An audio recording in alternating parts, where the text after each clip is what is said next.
ನೋಡಿ ನಿಮಗೂ ತಿಳ್ಕೊಂಡಿದ್ದವರು ಇದು ಪೋಸ್ಕೋ ಆ್ಯಕ್ಟ್ ಏನಿದೆ, ಇದು ಪೋಸ್ಕೋ ಆ್ಯಕ್ಟ್ ಅತ್ಯಂತ ಗಂಭೀರವಾದಂಥ ಇದು ಕೇಂದ್ರ ಸರ್ಕಾರದ ಒಂದು ಕಾನೂನು ಮುಖಾಂತರ ತಂದಿರುವಂಥದ್ದು. ಅಪ್ರಾಪ್ತ ವಯಸ್ಸಿನ ಮಕ್ಕಳ ಮೇಲೆ ಏನಾದರೂ ಆರೋಪಗಳು ಕೇಳಿ ಬಂದರೆ ಅದಕ್ಕೆ ಪೋಸ್ಕೋ ಆ್ಯಕ್ಟು ರೂಪಿಸೋದು ಆಗ್ತದೆ.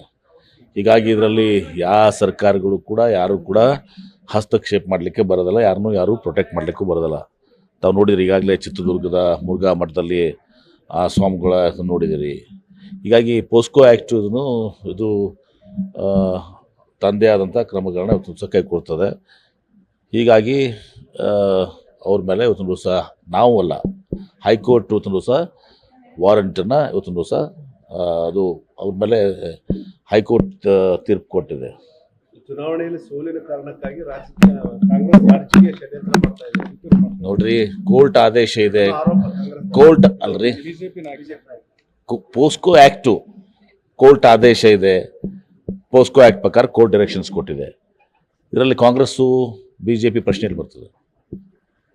ಈ ವಯಸ್ಸಿನಲ್ಲಿ ಇದೆಲ್ಲ ಯಾಕಂದ್ರೆ ಹಿಂದೆನೂ ಗೃಹ ಸಚಿವರೇ ಹೇಳಿದ್ರು ಈ ರೀತಿ ಸುಳ್ಳು ಕೇಸುಗಳು ಮಾಡಿದ್ದಾರೆ ಅಂತ ಗೃಹ ಸಚಿವರೇ ಹೇಳಿದ ಸಂದರ್ಭದಲ್ಲಿ ಈಗ ಯಾಕೆ ಅದು ಮತ್ತೆ ಇದಾಗಿತ್ತು ನೋಡಿ. ನೀವು ತಿಳ್ಕೊಂಡೋಗಿರೋದು ಭಾವಿಸ್ತೀನಿ ನಾನು. ಯಾಕಂದರೆ ಪೋಸ್ಕೋ ಆ್ಯಕ್ಟು ಇದನ್ನು ಕಂಪ್ಲೇಂಟ್ ಕೊಟ್ಟ ಮೇಲೆ ತಪ್ಪಿಸ್ತಾರಲ್ಲ ಅಂತ ಅನ್ನೋದು ನ್ಯಾಯಾಲಯ ನಿರ್ಧಾರ ಮಾಡ್ತದೆ, ಸರ್ಕಾರ ನಿರ್ಧಾರ ಮಾಡುವಂಥದ್ದಲ್ಲ. ಹೀಗಾಗಿ ಪೋಸ್ಕೋ ಆ್ಯಕ್ಟ್ ಮೇಲೆ ಒಮ್ಮೆ ಕಂಪ್ಲೇಂಟ್ ಮಾಡಿ ಅವರು ಮ್ಯಾಜಿಸ್ಟ್ರೇಟ್ ಮುಂದೆ ಅವರು ಸ್ಟೇಟ್ಮೆಂಟ್ ಮಾಡಿದ್ದಾರೆ. ಹೀಗಾಗಿ ಕಾಂಗ್ರೆಸ್ಸು ಬಿಜೆಪಿ ಪ್ರಶ್ನೆ ಬರೋದು ಇದನ್ನ ಅರ್ಥ ಮಾಡ್ಕೊಳ್ಬೇಕು ನೀವು. ಸರ್, ದರ್ಶನಿಗೆ ವಿಐಪಿ ಟ್ರೀಟ್ಮೆಂಟ್ ಕೊಡೋದು ಆ ರೀತಿ ಸ್ಟೇಷನ್ ಅಂಥದ್ದು ಯಾವುದೂ ಇಲ್ಲ. ಇವತ್ತು ಸಹ ಆರೋಪಿನೇ ಎಲ್ಲಿವರೆಗೆ ಅವರು ಅವ್ರ ಮೇಲೆ ಆರೋಪಗಳಿಂದ ಅವರು ಮುಕ್ತಗೊಳ್ಳೋದಲ್ಲ ಅಥವಾ ಆರೋಪ ಸಾಬೀತಾದರೆ ಅವ್ರಿಗೆ ಶಿಕ್ಷೆ ಆಗ್ತದೆ. ಸರ್, ಈಗ ಒಂದು ಹಿಂದೆ ಬಿಜೆಪಿ ಸರ್ಕಾರದಲ್ಲಿ ಅವರು ಕೃಷಿ ಇಲಾಖೆ ರಾಯಭಾರಿ ಆಗಿದ್ರು, ಈಗಲೂ ಮುಂದುವರೆದಿದ್ದಾರೆ ಅಥವಾ ಏನು? ನೋಡಿ, ಮುಂದುವರಲಿಕ್ಕೆ ಹೆಂಗೆ ಸಾಧ್ಯ? ಇಂಥ ಇದರಲ್ಲಿ ಅದು ಆದಮೇಲೆ ಇವತ್ತು ಸಹ ಅವರು ರಾಯಭಾರಿ ಆಗುವ ಮುಂದುವರಿಯುವಂಥ ಪ್ರಶ್ನೆ ಬರೋದಲ್ಲ. ಸರ್, ಈಗ ರಾಜಣ್ಣ ಅದೇ ಹೇಳ್ತಿದ್ದಾರೆ ಡಿಸಿಎಂಗಳು ಆಗಬೇಕು, ಇನ್ನು 3 ಡಿಸಿಎಂಗಳಾಗಬೇಕು. ನೋಡಿ, ಅದೆಲ್ಲವೂ ಕೂಡ ನಾವು ಪಕ್ಷದ ವೇದಿಕೆಯಲ್ಲಿ ಚರ್ಚೆ ಮಾಡ್ತೇನೆ. ನಾನು ಬಹಿರಂಗವಾಗಿ ನಾನು ಹೇಳಿಕೆ ಕೊಡಲಿಕ್ಕೆ ಬಯಸೋದಲ್ಲ. ಪಕ್ಷನೂ ಕೂಡ ಇದೆ. ಏನಂಥವೆಲ್ಲ ವಿಚಾರಗಳನ್ನ ಪಕ್ಷದ 4 ಗೋಡೆಗಳ ಮಧ್ಯೆ ಪಕ್ಷದಲ್ಲಿ ನಮ್ಮ ಅಭಿಪ್ರಾಯನ ನಾವು ಸಲ್ಲಿಸಿದ್ವಿ. ಮತ್ತು ಮುಂದೇನು ಕೂಡ ಏನೇನಿದೆ ನಮಗೆ ತಿಳಿದಂಥ ನಮ್ಮ ಅಭಿಪ್ರಾಯಗಳನ್ನ ನಾವು ತಿಳಿಸ್ತೀವಿ. ಸರ್, ಈಗ ಒಂದೇನಂದ್ರೆ ಈಗ ಕೆಲವೊಬ್ಬರೇನು ಲೋಕಸಭೆ ಎಲೆಕ್ಷನ್ ಅಲ್ಲಿ ಯಾರ್ಯಾರು ಹಿನ್ನಡೆ ಆಗಿದೆ ಅವ್ರದ್ದು ತಲೆದಂಡ ಆಗ್ತಾನೆ ಒಂದು ಅಂಥದ್ದು ಯಾವುದೂ ಕೂಡ ಆಗಿಲ್ಲ. ಅದು ಎಲ್ಲ ಮಾಧ್ಯಮದ ಸೃಷ್ಟಿ. ಇವತ್ತು ಎಲ್ಲರೂ ಗಂಭೀರವಾಗಿ ಚುನಾವಣೆ ಮಾಡಿರಿ ಹಿಂಗಂತ ಹೇಳಿ ತನ್ನೋದನ್ನ ಇವತ್ತು ನಮ್ಮ ಹೈಕಮಾಂಡ್ ಇತ್ತು. ಆ ಪ್ರಕಾರ ಎಲ್ಲರೂ ಕೂಡ ಗಂಭೀರವಾಗಿ ಎಲೆಕ್ಷನ್ ಮಾಡಿದ್ದಾರೆ.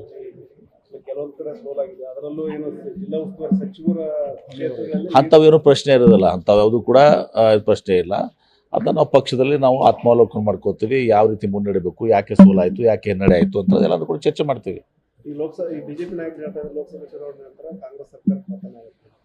ಮೊದಲು ಅವ್ರು ಮಹಾರಾಷ್ಟ್ರ ಸರ್ಕಾರ ನೋಡ್ಕೊಂತ ಹೇಳ್ರಿ, ಹೋಗಿ ಮಹಾರಾಷ್ಟ್ರದ ಸರ್ಕಾರ ಬೀಳ್ತಾ ಇದೆ. ಅಲ್ಲಿ ನಮ್ಮಲ್ಲಿ ಸರ್ಕಾರವನ್ನು ಇದು ಮಾಡಬೇಕಾದ್ರೆ 60 ಜನ ಶಾಸಕರು ಬೇಕು. ಉಲ್ಟಾ BJPಯವರು ಒಬ್ಬಿಬ್ಬರು ಶಾಸಕರು ಈಗಾಗಲೇ ನಮ್ಮ ಜೊತೆ ಇದ್ದಾರೆ, ನೋಡಿದ್ದೀರಿ, ನೀವು ಕೂಡ ಕಂಡಿದ್ದೀರಿ. JDSನವರು ಭಾಳಷ್ಟು ಜನ ಇವತ್ತು ದಿವಸ ಇಲ್ಲಿ ನಮ್ಮ ಕಡೆ ಕಾಂಗ್ರೆಸ್ ಕಡೆ ಪಕ್ಷ ಸೇರ್ಬೇಕಂತದೆ. ಹೀಗಾಗಿ ನಮ್ಮಲ್ಲಿ 60 ಶಾಸಕರು ರಾಜೀನಾಮೆ ಕೊಟ್ಟು ಚುನಾವಣೆ ಎದುರಿಸ್ಬೇಕಾಗ್ತದೆ. ನಮ್ಮಲ್ಲಿ ಒಬ್ಬರು ಶಾಸಕರು ಅಂಥವ್ರು ಹೊಂಡೋದಲ್ಲ. ಮಹಾರಾಷ್ಟ್ರದಲ್ಲಿ ಹಿಂದೆ ಆಗಿದ್ದಾಗ ಅದು 2/3 ಮೆಜಾರಿಟಿ ಇತ್ತು, ಆ್ಯಂಟಿ ಡಿಫೆಕ್ಷನ್ ಆ್ಯಕ್ಟ್ ಲಾಗೂ ಆಗ್ತಿರಲಿಲ್ಲ. ಇಲ್ಲಿ 60 ಜನ ಬೇಕು. ಹುಡುಗಾಟನ ಇದು. ಇಲ್ಲಿಕಂದ್ರೆ ನೀವು ಸರ್ಕಾರವನ್ನು ಇದು ಮಾಡ್ಬೇಕಂದ್ರೆ 2/3 ಮಾಡ್ಬೇಕಂದ್ರೆ ಇವತ್ತು ದಿವಸ 95 ಬೇಕು. 95 ಶಾಸಕರು ಸಿಗ್ತಾರೆ ಅವ್ರಿಗೆ, 60 ಜನ ಶಾಸಕರು ಸಿಗ್ತಾರೆ ಅವ್ರಿಗೆ. ನಮ್ಮಲ್ಲಿ ಯಾರು ಅಂಥ ಶಾಸಕರಿಲ್ಲ. ಒಬ್ಬರು ಶಾಸಕರು ಕೂಡ ಇವತ್ತು BJPಗೆ ಹೋಗುವಂಥ ಪ್ರಶ್ನೆ ಬಂದಿಲ್ಲ. ಅದು ಚರ್ಚೆ ಮಾಡ್ತೀವಿ. ಗ್ಯಾರಂಟಿ ಯಾಕೆ, ಎಷ್ಟು ಮಟ್ಟಿಗೆ ನಮಗೆ ಕೈ ಹಿಡಿತು, ಕೈ ಹಿಡಿಲಿಲ್ಲ, ಏನು ಯಾಕೆ ಅನ್ನೋದು ನಮ್ಮ ಪಕ್ಷದಲ್ಲಿ ಚರ್ಚೆ